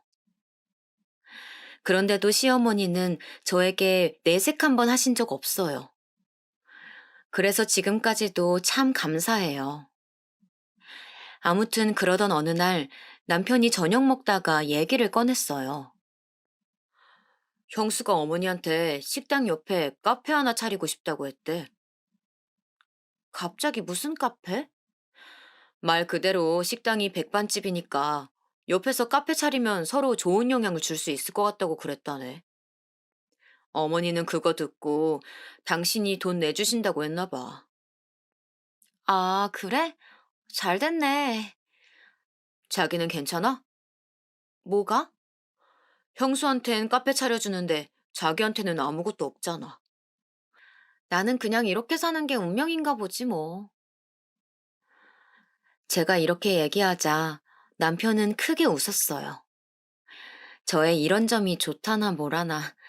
그런데 진심이었어요. 저는 어머님이 형님한테만 카페를 차려주셔도 아무렇지도 않았어요. 그리고 이미 시어머니는 저한테 충분히 잘해주셨어요. 여기서 오히려 더 바라는 게 민망해질 정도였어요. 그런데 어머님도 저한테 연락이 오더라고요. 아가, 만약 너도 카페 차리고 싶으면 언제든지 말해라. 카페가 아니어도 좋으니 뭐든 하고 싶은 거 있으면 말해. 저는 정말 괜찮아요, 어머님. 너는 애가 왜 이렇게 욕심도 없고 착하기만 하니? 저는 진짜 괜찮았는데 옆에서 오히려 난리가 나더라고요. 심지어 어머님 가게에 찾아가도 직원분들이 저를 보면 괜찮냐고 그러더라고요. 형님은 그렇게 신이 나서 카페를 열었어요. 저도 가서 몇 번 도와주었는데 형님이 종종 그러더라고요. 동서도 좀 몇 번 가서 얼굴 비추고 가게 하나 열어달라고 해. 저는 정말 그냥 이대로 평범하게 살고 싶은데 형님은 그게 아니었나 봐요. 심지어 카페를 열고 나서는 더 심해졌어요. 아예 붙어 있겠다. 틈만 나면 식당으로 가서 시어머니한테 갔다고 하더라고요. 어머님 식당이 정말 지역 명소가 되어서 주변에 카페와 식당들이 생기기 시작했는데 형님이 카페를 바로 옆에다 차리니 자연스럽게 매출도 많이 올랐어요. 또 같은 식구가 하는 거니까 단골분들도 많이 찾아주셨어요. 사실 저는 저 정도로 노력하면 식당 그냥 물려받았으면 좋겠더라고요. 형님은 카페를 열고 눈에 띄게 얼굴이 좋아졌어요. 하고 다니는 차림도 많이 달라졌고요. 사람이 여유가 생기니까 하고 다니는 행세가 많이 달라지더라고요. 저한테 형님은 가끔 흘러가는 말로 동서, 돈이 최고야. 이렇게 말했던 게 기억이 나요. 아무튼 그렇게 살고 있었는데 남편이 이번엔 시어머니가 형님 어머님한테도 가게 하나를 열어줬다고 하더라고요. 무슨 가게냐고 물어보니까 옷가게래요. 형님 친정이 여유롭지 않다는 것은 알고 있었어요. 저는 형님도 형님이지만 시어머니도 정말 대단하다는 생각이 들었어요. 며느리는 아들하고 같이 사니까 가게를 차려줄 수 있지만 사돈까지 챙기시다니 정말 대단하다는 생각만 들었어요. 형님도 정말 대단했어요. 저는 친정이 아무리 어려워도 대놓고 우리 친정 도와달라고 말 못할 것 같은데 형님은 시어머니한테 부탁도 잘하더라고요. 그뿐만이 아니었어요. 형님은 아이를 사립학교에 보내고 싶었나 봐요. 시어머니한테 부탁해서 아주 비싼 학교에 보냈어요. 어머님이 우리 아이도 저 학교에 보내라고 하셨지만 저는 그냥 평범하게 키우고 싶어서 거절했어요. 아이가 커가면서 형님의 사치도 점점 심해졌어요. 저는 그냥 아이는 아이답게 키우고 싶었거든요. 그런데 형님은 아니었나 봐요.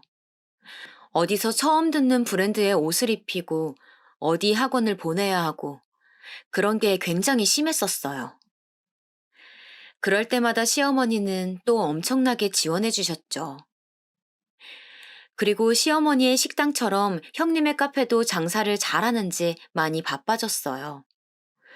제가 몇 번 찾아갈 때마다 직원들도 꽤 많이 보였어요. 카페 옆으로는 호프집이 있었어요. 젊은 남자 사장이 하는 곳이었는데 저와 남편도 종종 갔었던 기억이 나요. 분위기도 굉장히 좋아서 몇 번 찾아갔어요. 형님도 카페 바로 옆에 있는 가게니까 자주 가더라고요. 그래서 다 함께 일 끝나고 맥주도 마시고 그랬어요. 그렇게 카페 장사가 잘 되면 좋은 일이니까 저는 잘 됐다고 남편에게 말했어요.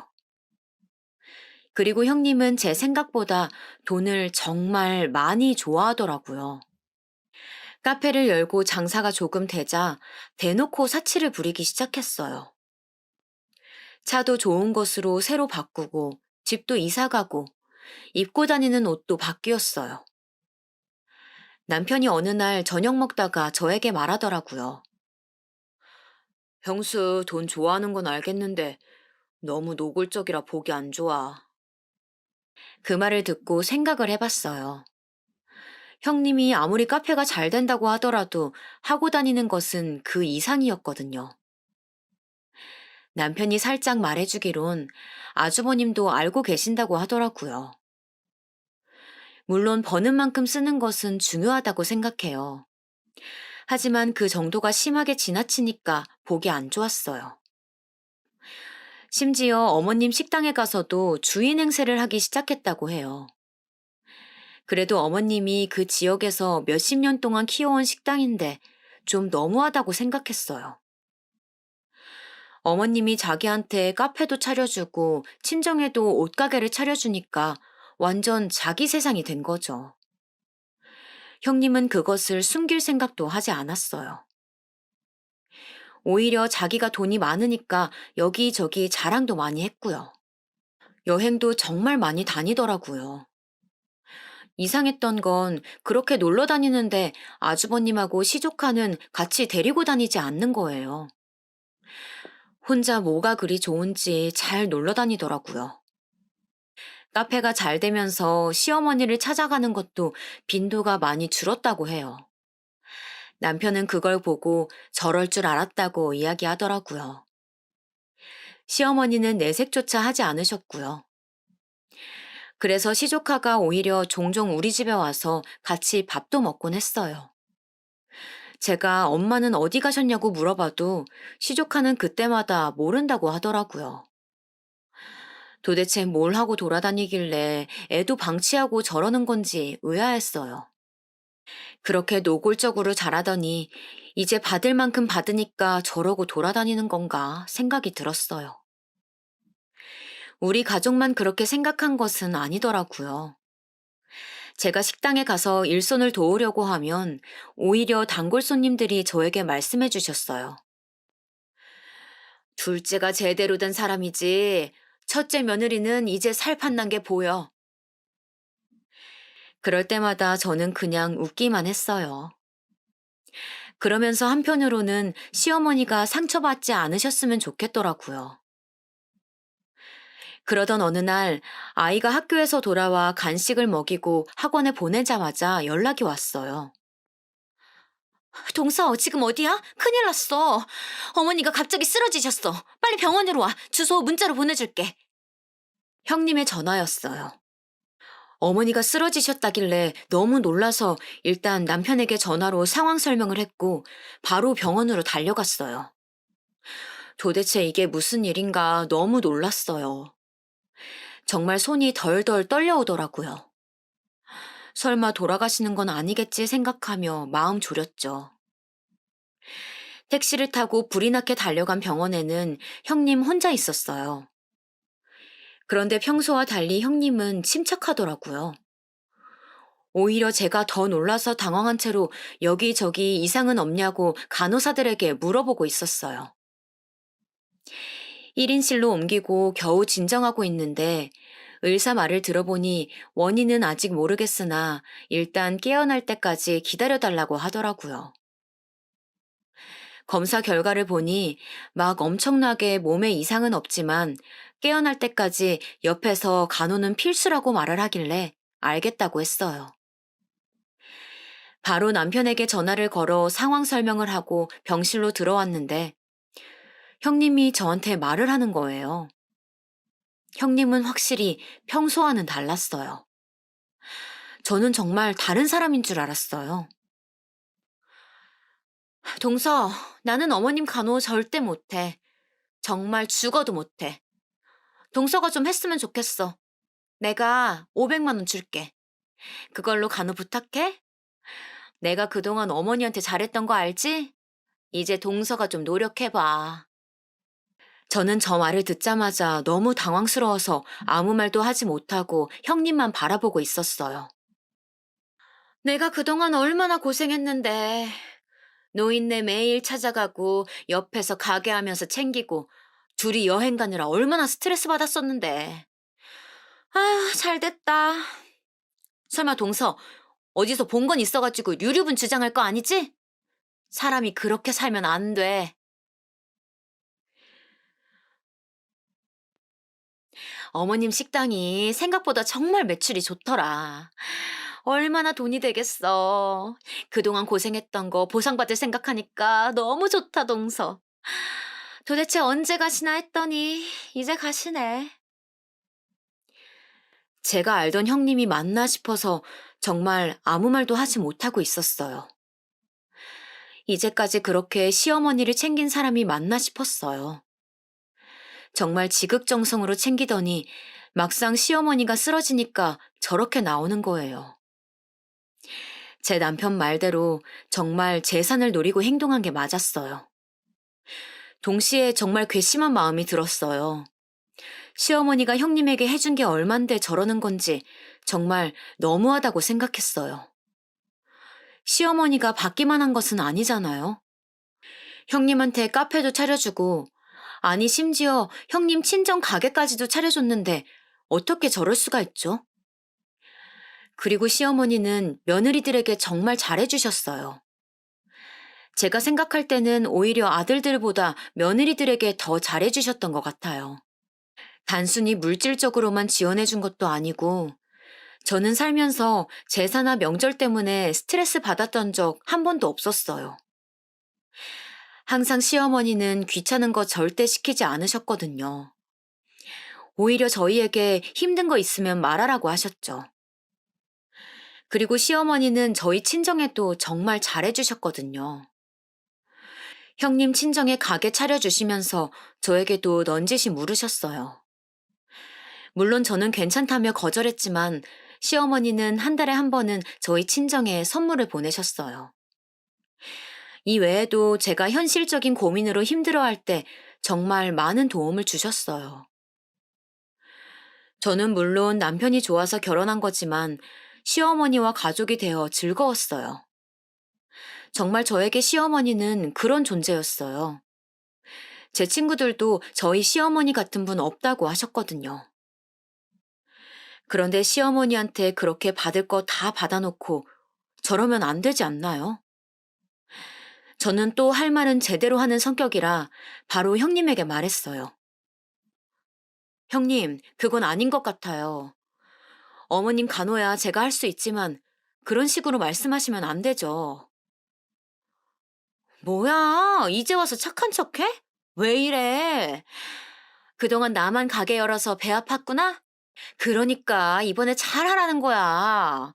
조언해주는 건데 왜 그래? 진짜 인간이 어떻게 저럴 수 있나요? 아주버님과 남편도 병원에 도착해서 들어왔어요. 무슨 일이냐고 묻길래 의사가 말한 대로 원인은 모르겠으나 눈 뜨실 때까지 일단 기다려야 된다고 말했어요. 다행히 몸에 긴급한 병이 있는 것은 아니니 안심하라고도 말했죠. 저는 형님이 저렇게 말했다는 것을 남편에게 말할지 말지 정말 고민이 많았어요. 하지만 확실했던 것은 저런 소리를 들어버린 이상 시어머니 간호는 제가 해야겠다고 생각했어요. 일단 남자들을 돌려보내고 제가 형님에게 말했어요. 형님, 돈 안 주셔도 돼요. 어머님 간호는 제가 할 테니까 가서 일 보세요. 동서, 이래놓고 나중에 딴소리 하면 안 돼. 알지? 저는 재산 필요 없어요. 식당 물려받을 일도 없고요. 정말 궁금하시면 남편한테 가서 물어보세요. 정말 진심이었어요. 형님도 나가고 시어머니를 보는데 마음이 아팠어요. 남편이 빨리 죽고 혼자 얼마나 힘드셨겠어요. 작은 백반 가게에서 저렇게 지역 맛집이 될 때까지 얼마나 고생하셨을까요? 또 며느리가 저렇게 앞뒤가 다를 줄 누가 알았겠어요? 그것도 모르고 카페까지 차려주고 며느리 친정에까지 가게를 차려주다니 정말 저는 시어머니가 안쓰러웠어요. 지금의 그런 호탕하신 성격도 어쩌면 혼자 힘들게 사셨으니 만들어진 성격이라고 저는 생각해요. 자식들에게 절대 짐이 되는 분도 아니고 오히려 잘해주려고 노력하시는 분이거든요. 며느리들한테는 더욱 잘해주시죠. 형님이 저렇게 뒤통수를 치다니 제가 더 화가 나서 온몸이 부들거리더라고요. 남편에게 말하지는 않았어요. 왜냐면 그냥 저 혼자 알고 싶었어요. 형님이 저렇게 앞뒤 다르다는 것을 남편도 어느 정도 눈치채고 있었으니 굳이 나서지 않았어요. 그러면서 저는 시어머니가 그냥 이 사실을 모르셨으면 좋겠다고 생각했어요. 그리고 시어머니는 무슨 병이 있으셔서 쓰러지신 게 아니고 정말 원인 불명으로 의식이 없으신 상태였어요. 그래서 얼핏 보면 주무시는 것 같았죠. 의사 말에 의하면 그냥 정신적 충격을 받아 잠시 잠이 든 상태라고 하더라고요. 암에 걸렸다던가 뭐 특별히 어디가 안 좋아서 쓰러지신 건 아니고 정말 정신적인 문제라고 했어요. 스스로 일어나실 때까지 기다려달라고 하시더라고요. 그래서 간호는 딱히 힘들지는 않았어요. 오히려 너무 심심해서 아들도 병원으로 종종 불러서 할머니에게 말 걸어보라 하고 그랬어요. 남편이 저한테 고맙다고 말했지만 제가 하는 건 그냥 정말 옆에서 어머니가 눈을 뜨는지 안 뜨는지 지켜보는 것이어서 힘들지는 않았어요. 형님은 시어머니가 쓰러져서 병원에 있는 동안 저에게 어떠한 연락도 없었어요. 가끔 오히려 아주버님이 방문하셨죠. 아주버님은 굉장히 바쁘신 분이셨는데 짬을 내서 시어머니를 보러 오시더라고요. 그런데 저는 형님 얘기를 먼저 꺼내고 싶지 않아 일부러 말을 안 했는데 아주버님이 오히려 저에게 물어보시더라고요. 집사람 혹시 안 들렸나요? 아까 병원 간다고 그러던데. 그래요? 제가 못 봤나 봐요. 형님은 그새 거짓말도 하고 돌아다녔나 봐요. 병원은 무슨. 저는 정말 시어머니가 쓰러지고 형님을 코빼기도 보지 못했어요. 형님을 생각할수록 점점 화가 나기 시작하더라고요. 그래도 그냥 참자 생각하며 넘겼죠. 그러면서 속으로 저렇게는 살지 말아야지 다짐했어요. 친언니에게도 전화해서 형님 욕을 했어요. 돈의 유무를 떠나 사람이 저렇게 앞뒤 다르게 행동하니까 너무 없어 보인다고 욕했던 기억이 나요. 그렇게 몇 주가 지났을까요? 어머니가 그날따라 조금 이상했어요. 부정적으로 이상하다는 건 아니에요. 뭔가 평소와는 달랐어요. 손가락이 그날따라 움직이는 기분이 들었어요. 그리고 뭔가 표정도 다른 기분이 들더라고요. 마침 형님이 그때 전화가 오길래 얼떨결에 받아서 그대로 말했더니 자기가 오겠다고 하는 거예요. 그래서 알겠다고 하고 기다렸어요. 그리고 아주버님과 제 남편에게 또 차례로 전화해서 어머님 상태를 설명했죠. 제일 먼저 형님이 병원으로 왔어요. 형님 얼굴도 정말 오랜만에 보는 거였죠. 형님은 도착해서 저를 보고도 그냥 지나치더니 간호사한테 가서 상황을 설명하더라고요. 사람이 변해도 어떻게 저렇게 변할 수 있을까요? 그리고 정말 기적적으로 시어머니가 눈을 뜨셨어요. 어머니! 형님은 거의 오열하기 시작했어요. 어머님, 제가 얼마나 걱정했는지 아세요? 시어머니의 이불을 부여잡고 형님은 그동안 자기가 걱정하느라 너무 속상했다. 가게 일이 손에 잡히지 않더라 등등 말을 하기 시작했어요. 반면 시어머니는 평온하셨어요. 저는 형님 보고 진정하라고 하고 일으켜 세웠어요. 시어머니가 깨어났으니 간호사와 의사들이 들어왔어요. 몇 가지 물어보고 이상이 있는지 건강 상태를 확인하기 시작했어요. 정말 다행히 시어머니는 건강에 치명적인 이상이 있던 것은 아니었어요. 의사는 오늘 하루 지켜보고 내일 퇴원해도 좋다고 그랬죠. 특별히 나쁜 점은 보이지 않았다고 말했어요. 저는 정말 걱정을 많이 했었는데 다행이라고 생각했어요. 어머님, 그동안 정말 너무 걱정 많았어요. 제가 진짜 밥도 안 넘어가더라고요. 형님이 옆에서 또 걱정을 많이 했다고 말했어요. 그만해라, 듣기 싫다. 그 순간 시어머니가 소리를 지르셨어요. 저는 시어머니가 저렇게 소리 지르시는 것을 처음 봤어요. 그리고 듣기 싫다니 이게 무슨 일인가 싶어 시어머니를 쳐다봤죠. 사실 너무 놀랐어요. 눈 뜨시자마자 저러실 줄은 몰랐거든요. 네가 내 걱정을 해? 그런 사람이 둘째한테 돈 줄 테니까 간호를 시켜? 뭐? 그동안 고생? 내가 그때 다 듣고 있었어. 세상에, 알고 보니 시어머니는 쓰러지셔서 병원에 실려오셨을 때 다 듣고 계셨다는 거예요. 그런데 여러분, 더 충격적인 말은 뒤에 나오는 말이었어요. 카페랑 사돈댁한테 마련해준 가게도 다 빼라. 명의는 내 명의니까 그냥 내가 다 처분해야겠어. 어머님, 갑자기 왜 이러세요? 갑자기? 내가 너 호프집 사장하고 바람난 거 모를 줄 알아? 그 소리에 옆에서 듣던 제가 더 놀랐어요. 바람이라니, 그것도 호프집 사장하고? 형님은 망부석처럼 굳어서 아무 말도 하지 않았어요. 내가 너네 같이 아파트 들어가는 것 보고 놀라서 쓰러졌는데 손바닥으로 하늘을 가려. 정말 어떻게 이럴 수가 있어? 내가 정말 분통이 터져서 살 수가 없어! 그 순간 아주버님과 남편도 병실에 들어왔어요. 시어머니는 아들들을 보자 눈물을 흘리셨어요. 아이고, 불쌍한 내 아들. 어떡하니 정말. 아주버님과 남편은 이유를 모르니 영문을 모르겠다는 표정이었어요.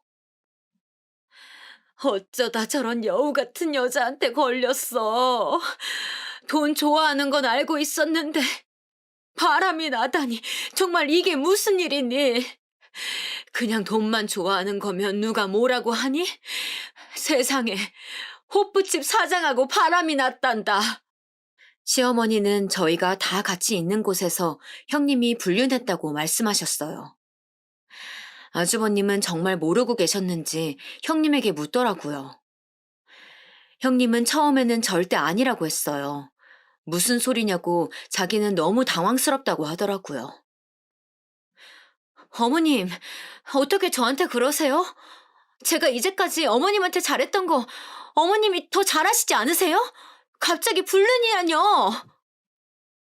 네가 옆가게 사장이랑 여기저기 다닌 거 내가 모를 줄 알아? 내가 한두 번 그런 소리 들은 게 아니야. 네. 알고 보니 형님은 옆 호프집 가게 사장과 바람이 났더라고요.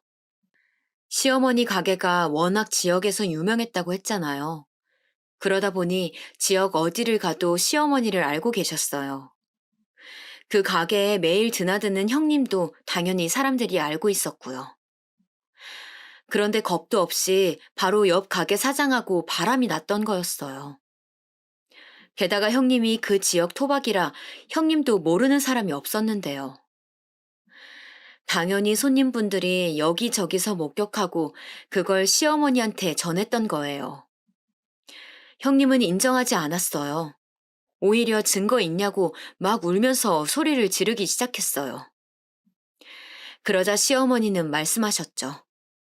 내가 두 눈으로 똑똑히 봤다니까? 니네 같은 아파트 들어가는 거. 나중에 알고 보니까 지역 주민들이 형님과 옆가게 사장이 둘이 붙어 다니는 것을 보고 사진을 찍어 시어머니에게 보냈더라고요.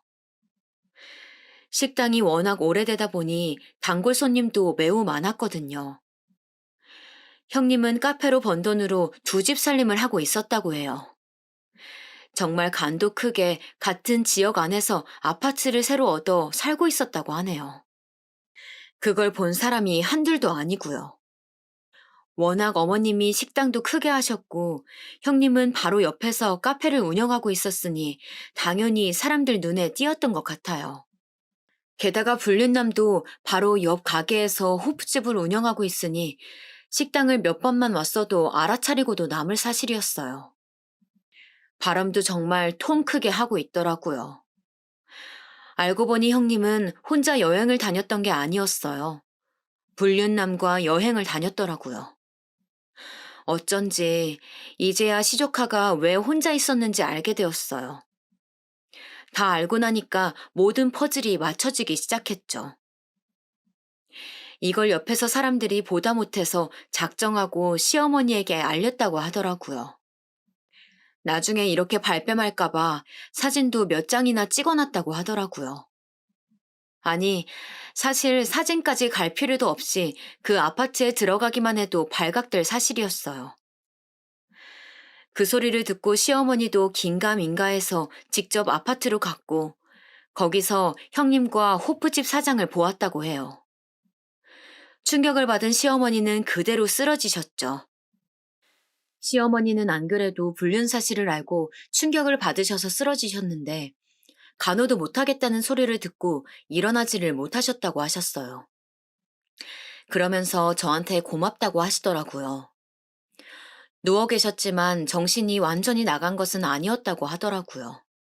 중간에 제가 어머님께 뭐라고 말한 것도 기억하시고, 제가 아들을 데려와서 할머니한테 인사하라고 한 것도 기억하셨어요. 그것도 모르고 형님은 오히려 좋다고 더 불륜남과 돌아다녔나 봐요. 그렇게 형님은 증거와 증인들이 너무나 많았고, 바로 아주버님은 이혼 소송을 하셨어요. 그동안 그럼 병원에 간다고 하고 호프집 사장이랑 놀러 다닌 거냐고 소리 지르셨죠. 아주버님은 배신감이 장난이 아닌 것 같았어요. 남편도 옆에서 너무 놀랐는지 굳어 있더라고요. 재산을 노리고 저랬던 것은 알고 있었지만 불륜이라는 거는 정말 상상도 못했어요. 남편도 그냥 형수가 정신 나간 줄 알았지 저렇게 불륜하며 돌아다닐 거라고는 상상하지 못했다고 했어요. 나중에 다 알고 나서야 가지가지 한다고 형수 욕을 했죠. 또 이 좁은 지역에서 간도 크다고 생각했죠. 같은 동네 살면 사실 한 달이 건너면 다 아는 사이잖아요. 카페와 형님 친정에 구해준 가게는 애초에 어머님 명의였다고 하더라고요. 어머님은 저를 따로 불러서 말씀하셨어요. 아가, 네가 카페 이어서 하렴. 어머님, 제가 과연 할 수 있을까요? 저는 정말 괜찮아요. 못할 건 또 뭐니? 아니면 명의 변경을 해줄 테니까 가게 나가지 말고 돈만 벌어. 내가 정말 고마워서 그래. 그리고 예전부터 내가 너무 못해준 것 같아 신경 쓰였어. 어머님은 형님이 하던 카페를 저에게 주었어요. 사실 얼떨결에 운영하게 된 거라 아직 많이 부족해요. 제가 직접 나가서 뭘 하지는 않고 문만 여닫고 있어요. 아무것도 모르고 시작했지만 그래도 나름 즐기면서 사는 중이랍니다. 형님은 어떻게 되었냐고요? 그대로 이혼당했어요. 가게는 당연히 뺏겼죠. 사실 형님 사돈 쪽에서 식당에 찾아와서 행패도 부리고 그랬어요. 가게를 줬다 뺏는 게 어디 있냐고 막 따지기 시작했죠. 그런데 그런 소리는 바람을 피운 자기 딸한테 뭐라고 해야 하는 거 아닐까요? 정말 콩 심은 데 콩 난다는 말이 이런 말이구나 싶었어요. 형님은 끝까지 자기 잘못이 없다고 했대요. 저도 남편한테 들은 건데 오히려 법원에서 자기가 피해자라고 했다고 하더라고요. 혼자 시어머니 부양하느라 힘들었다고 말도 안 되는 소리도 하고 막 이대로 당할 수는 없다고 오열하기도 했대요. 사람이 양심이 없어도 너무 없지 않나요? 시어머니 부양이라니 저는 그 말을 듣고 너무 어이가 없어서 웃었어요. 오히려 시어머니가 저희에게 지원을 너무 많이 해주셔서 문제가 되지 않을까 걱정은 했어도 혼자 부양하느라 힘들었다니요. 그런 사람이 카페도 받고 친정 가게도 차려달라고 하나요? 또 이것도 나중에 알고 보니 시어머니가 쓰러지셔서 병원에 계실 때 식당에서 자기가 사장인 것처럼 행동해서 직원들 불만도 매우 많았다고 해요. 시어머니는 직원들에게 절대 막대하지 않았는데 형님은 막 이것저것 시키고 그래서 직원들끼리 만약 형님이 사장이 된다면 그만둘 생각도 있었다고 해요. 시어머니가 쓰러지시기 전부터 형님이 그런 낌새가 보이긴 했었지만 시어머니가 쓰러지고 나서는 더 심해졌다고 그러더라고요. 그러면서 노골적으로 티를 내기도 했었대요. 이 가게 이제 내 거니까 뭐. 이런 말도 서스럼 없이 하고 그랬다고 하네요. 정말 사람이 양심이 없어도 너무 없어요. 또 공판에서 들은 내용으론 애초에 시어머니한테 잘했던 이유도 재산을 받아서 바람난 남자와 둘이 살려고 했다고 하더라고요. 일부러 카페도 그래서 그 사장 옆에 얻은 거였죠. 둘이 원래부터 알던 사이라고 하더라고요. 형님은 그 지역 토박이였고 남자도 토박이었대요. 어릴 때부터 아예 아주버님과 결혼하기 전부터 알던 사이라고 하더라고요. 그리고 정말 충격적이었던 사실은 그냥 결혼 자체가 돈 보고 결혼한 것이라고 하더라고요. 어릴 때부터 그 지역에서 자란 토박이었잖아요. 작은 백반집이 점점 잘 되니까 그걸 보고 있다가 아주버님한테 다가가서 계획적으로 결혼을 했다고 하더라고요. 애초에 사기 결혼이었던 거예요. 재산을 노리고 한 결혼이니 그렇게 시어머니에게 잘했던 거고요. 이 사실은 놀랍게도 불륜남의 입에서 나온 사실이에요. 형님은 불륜남을 만날 때마다 내가 꼭 저 식당 차지하고 말 거라고 이렇게 말했다고 해요. 그리고 형님 친정도 다 한통속이었다고 해요. 그래서 옷가게도 얻어내고 이미 다 딸이 계획적으로 접근했다는 사실을 알고 있었대요.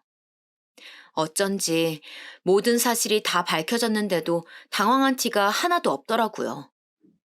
다 한통속이었던 거죠. 이 사실도 저 남자가 양심 고백을 해서 모두가 알게 되었어요. 자기도 그냥 처음엔 가볍게 생각했었는데 날이 갈수록 형님의 행패가 심해지니까 감당하기가 힘들었다고 고백했다네요. 그리고 여러분, 정말 제일 충격적이었던 게 무언지 아세요? 알고 보니 형님은 저 불륜남과 아이도 가졌다고 해요. 이것도 저 남자의 입에서 나왔어요. 남편은 애초에 형님이 아주버님과 사랑으로 결혼한 게 아니고 계획적으로 접근했던 거니까 놀랍지도 않다던데 저는 정말 충격을 받았어요. 시어머니 돈으로 가게를 열고 그렇게 사치를 부리면서 살다가 아이까지 가지다니 정말 이건 너무하지 않나요? 그래도 세상에 거짓은 없다더니 이게 다 들통이 났네요. 남의 돈으로 그렇게 행복하게 자기 하고 싶은 거 다 하고 살더니 잘 됐다 싶었어요. 저러니 시어머니가 쓰러졌던 사실이 형님에게는 얼마나 큰 행복이었겠어요.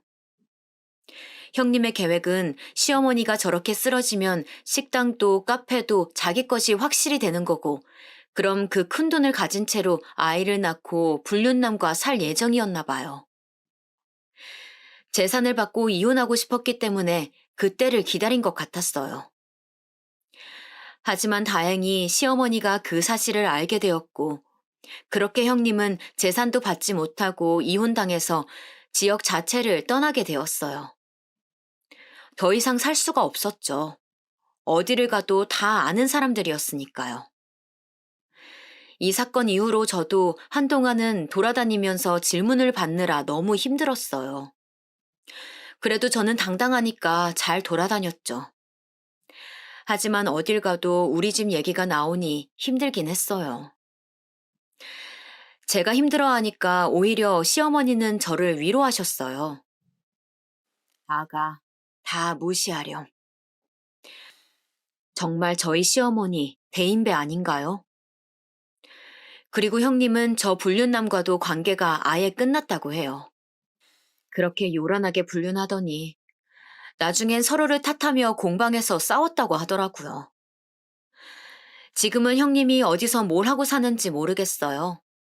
애초에 궁금하지도 않지만 정말 흔적도 없이 사라졌어요. 아이를 낳았는지 말았는지도 몰라요. 아주버님도 저희 볼 면목이 없다고 식당은 남편 보고 받으라고 했다고 하더라고요. 사실 아주버님은 충격을 많이 받으셨어요. 결혼 자체가 계획적이었다는 것을 알게 되었으니 당연히 그럴 것 같아요. 아무리 아주버님이 묻어나셔도 사기 결혼은 충격이니까요. 그래서 남편과 아주버님을 일부러 많이 찾아갔어요. 사람을 좀 만나야 나아질 것 같아서요. 아주버님은 초반에는 아주 정신이 아프셨는데 점점 나아지셨어요. 오히려 시어머님보다 아주버님이 충격을 많이 받으셨죠. 하긴 저라도 남편이 저와의 결혼 목적이 돈 때문이라고 하면 정말 충격받을 것 같아요. 물론 제 친정은 부자가 아니지만요. 아, 시조카는 당연히 아주버님이 키우고 있어요. 이것도 나중에 들은 사실인데 형님은 아이에게도 신경을 안 썼다고 하더라고요.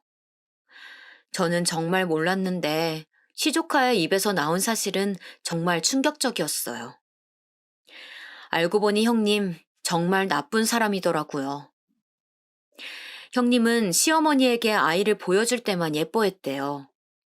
만약 시댁에 가지 않는 날에는 밥도 제대로 차려주지 않았다고 해요. 배고프다고 하면 알아서 먹으라고 했대요. 학교도 그 좋은 고급 사립학교에 가고 싶지 않았는데 안 가겠다고 하면 소리를 지르고 나가라고 하니 어쩔 수 없이 갔다고 그러더라고요.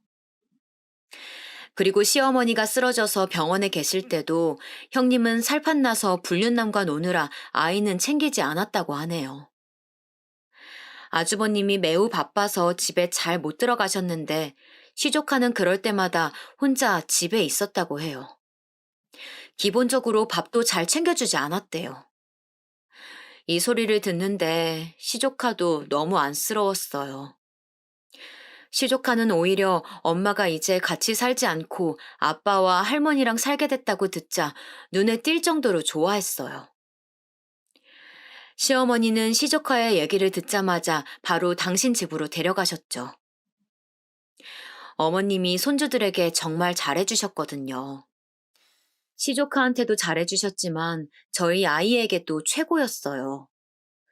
저희 아이도 할머니 보러 가자고 하면 정말 좋아해요. 아주버님도 처음엔 모르셨다가 나중에 시조카의 얘기를 듣고서는 그만 힘들어 하셨어요. 저런 이상한 여자 때문에 힘들어하는 것은 시간 낭비라고 하시더라고요. 이 사건을 겪으면서 저는 정말 그냥 착하게 사는 게 최고라고 느끼게 되었어요. 그리고 거짓말은 결국 들통난다는 사실도 다시 한번 깨닫게 되었고요. 그 뒤로도 시어머니는 저에게 틈만 나면 잘해주려고 노력하셨어요. 제가 친언니가 있다고 했잖아요.